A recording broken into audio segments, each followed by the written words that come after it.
Salam pemirsa, berjumpa lagi bersama saya dalam pembahasan buku Yesus Nama di Atas Segala Nama.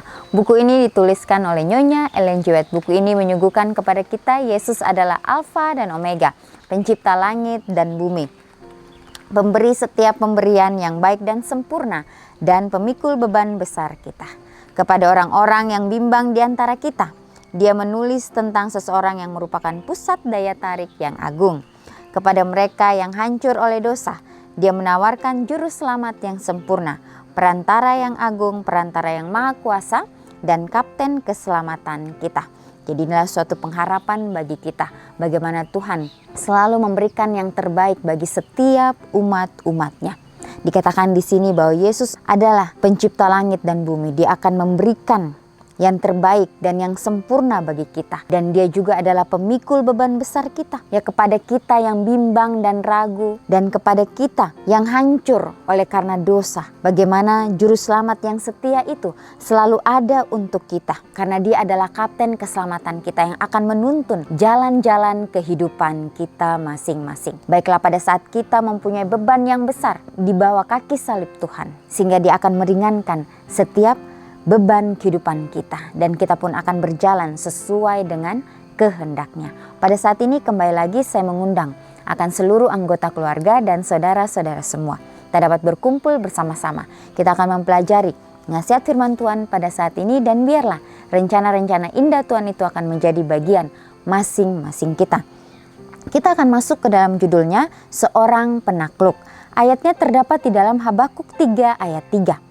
Keagungannya menutupi segenap langit, dan bumi pun penuh dengan pujian kepadanya.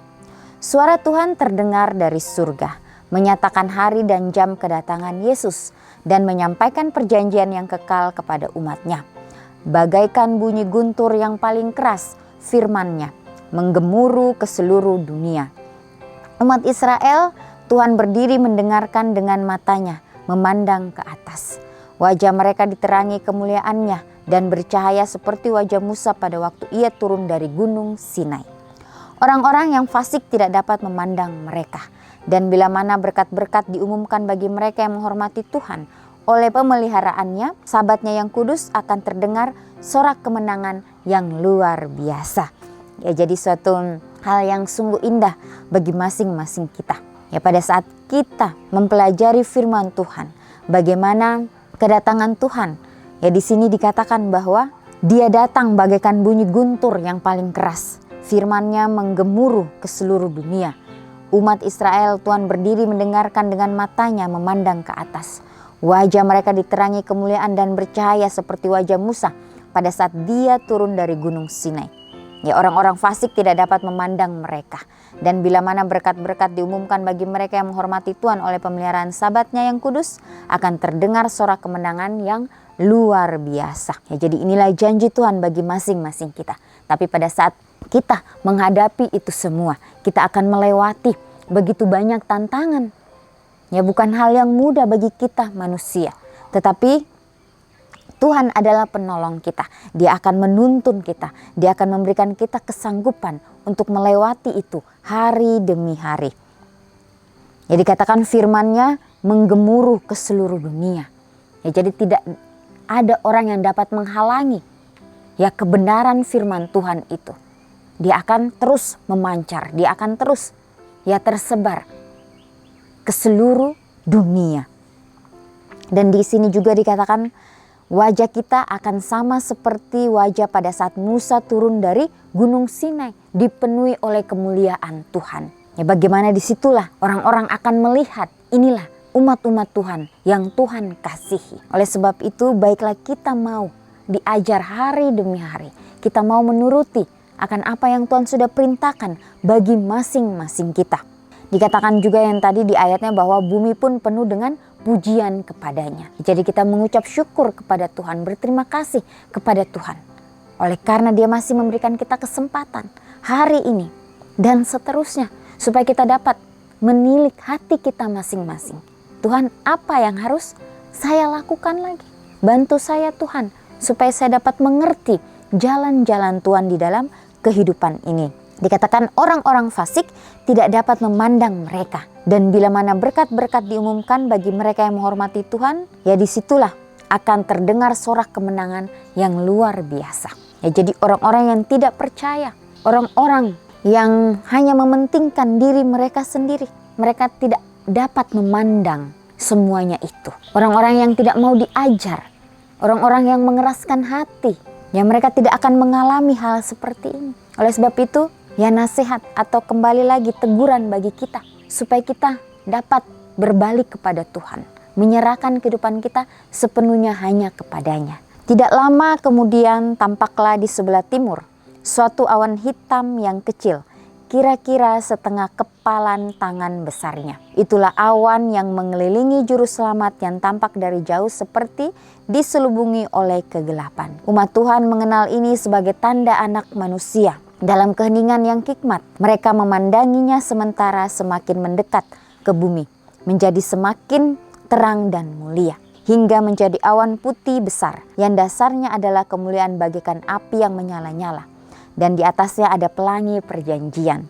Yesus mengendarainya bagaikan seorang penakluk, orang yang penuh kesengsaraan itu. Sekarang tidak untuk meminum cawan yang pahit penderitaan dan yang memalukan. Ia datang yang menang di surga maupun di bumi, untuk menghakimi yang hidup dan yang mati, yang setia dan yang benar. Ia menghakimi dan berperang dengan adil, dan semua pasukan yang di surga mengikuti dia. Di dalam Wahyu 19 ayat 11 dan 14. Ya, jadi kita akan melihat, tampaklah di sebelah timur, dikatakan suatu awan hitam yang kecil, kira-kira setengah kepalan tangan besarnya. Ya, itulah awan yang mengelilingi juru selamat. Ya, jadi kita sudah diberitahukan sebelumnya apa yang akan terjadi, tapi kita tidak bisa membayangkan seperti apa itu. Tapi itu semua sudah dituliskan, ya, supaya kita terus berjaga-jaga, supaya kita terus waspada. Ya, karena kita tidak tahu saatnya itu akan tiba. Bagaimana kita dapat terus mengoreksi diri kita, memperbaiki akan setiap karakter kita, ya, sehingga kehidupan kita boleh sesuai dengan kehendak Tuhan. Dan di sini dikatakan itulah awan yang mengelilingi juru selamat, yang tampak dari jauh seperti diselubungi oleh kegelapan. Ya, tapi semakin dia mendekat, itu adalah tanda Anak Manusia. Dan dalam keheningan yang hikmat, memandanginya sementara semakin mendekat ke bumi menjadi semakin terang dan mulia. Ya, dari jauh sana dipenuhi oleh kegelapan. Dan pastinya kita sebagai manusia biasa kita akan kebingungan apa yang akan terjadi.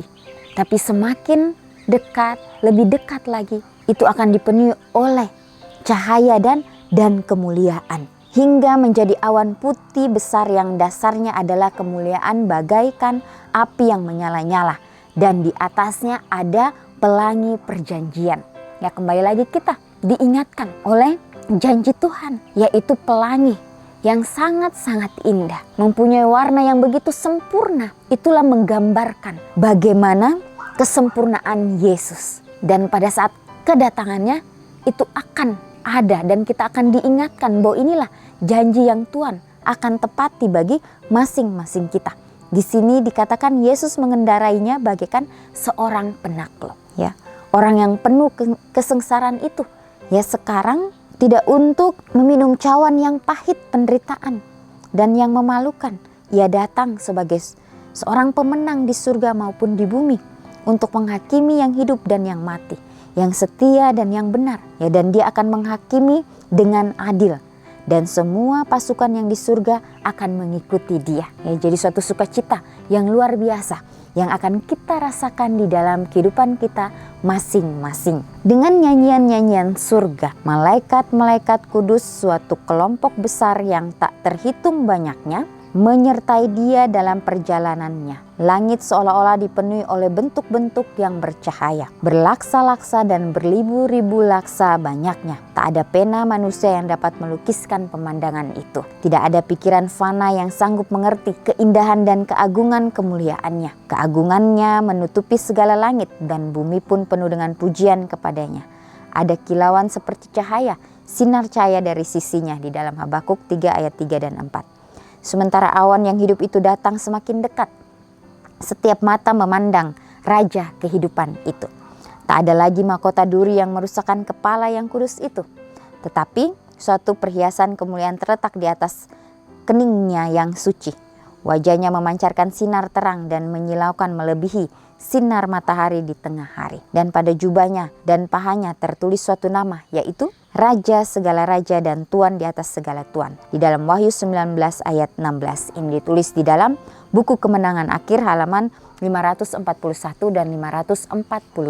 Ya, jadi satu hal yang sungguh luar biasa. Bagaimana kita diingatkan kembali, ya, kedatangan Tuhan itu akan semakin dekat. Ya, bagaimana di sini dituliskan suatu keindahan, suatu hal yang sangat luar biasa tentang kedatangan Tuhan. Tetapi tidak ada satu orang pun yang dapat melukiskan semuanya ini. Ya, pikiran kita yang fana tidak sanggup mengerti keindahan dan keagungan kemuliaannya. Tapi kita kembali diberikan supaya kita betul-betul mempunyai pengertian dan pemahaman yang benar di hadapan Tuhan. Semuanya ini dituliskan supaya kita bisa bersiap, bisa berjaga-jaga. Sehingga kita dapat memperbaiki diri kita masing-masing untuk lebih baik lagi hari demi hari. Ya, kita diberikan suatu pengharapan, ya, suatu janji yang pastinya Tuhan akan tepati bagi masing-masing kita. Dia tidak pernah lalai, ya, dia tidak pernah lupa dengan apa yang dia sudah sampaikan kepada kita. Bukan seperti kita manusia yang fana, ya, kita dapat melupakan semuanya. Ya, kita dapat melanggar akan setiap apa yang kita sudah ucapkan. Tetapi Tuhan kita adalah Tuhan yang Maha Adil. Dikatakan dia akan menghakimi kita seadil-adilnya karena dia adalah Tuhan yang penuh dengan keadilan. Dia adalah seorang penakluk di dalam kehidupan kita. Ya, kembali lagi, ya, pada saat kita menjalani kehidupan kita, apakah kita sudah menjadi berkat bagi orang-orang di sekitar kita? Apakah kita sudah betul-betul ya menjalani apa yang Tuhan sudah perintahkan di dalam kehidupan kita? Ya, Tuhan tempatkan kita dimanapun kita berada untuk menjadi terang, untuk menjadi pembawa-pembawa damai itu. Ya, seringkali kita lupa. Ya, seringkali kita mengabaikan itu. Ya, tapi kembali lagi nasihat firman Tuhan memberikan kita suatu kekuatan. Bagaimana Yesus ya adalah penolong kita. Ya, dikatakan dengan nyanyian-nyanyian surga, malaikat-malaikat kudus suatu kelompok besar yang tak terhitung banyaknya menyertai dia atau Yesus dalam perjalanannya. Ya, langit seolah-olah dipenuhi oleh bentuk-bentuk yang bercahaya. Ya, jadi suatu pemandangan yang sungguh luar biasa yang akan kita hadapi di dalam kehidupan kita. Bila mana kita mau setia, bila mana kita mau terus percaya kepada Tuhan. Ya, biarlah di dalam kehidupan kita, setiap komitmen-komitmen yang kita sudah ambil, kita doakan itu dengan sepenuh hati kita. Dan kita jalankan itu bersama-sama dengan Tuhan kita. Renungkan lebih dalam. Mungkin saya merayakan Yesus sebagai juru selamat yang menderita, yang menyelamatkan saya dari dosa. Tetapi dapatkah saya menyaksikan Yesus yang telah menjadi penakluk perkasa bagi saya? Ya, jadi suatu pertanyaan bagi kita, pribadi lepas pribadi. Ya, biarlah kita mau terus bersandar hanya kepada Tuhan. Jangan kita hanya mau karismanya Yesus, tapi kita tidak mau mengikuti jalan-jalannya. Apa yang dia sudah alami di dalam kehidupannya, kita pun akan alami itu dalam kehidupan kita saat ini. Ya, mungkin tidak seberat yang Yesus hadapi, tetapi dengan maunya kita diajar olehnya, disitulah kita akan menerima bagaimana Yesus akan selalu ada untuk kita. Walaupun akan banyak tantangan, rintangan yang kita hadapi, tapi kita akan menghadapi itu dengan penuh kedamaian yang dari surga saja. Inilah nasihat firman Tuhan pada saat ini. Kita akan berjumpa lagi di kesempatan yang berikutnya dan Tuhan memberkati.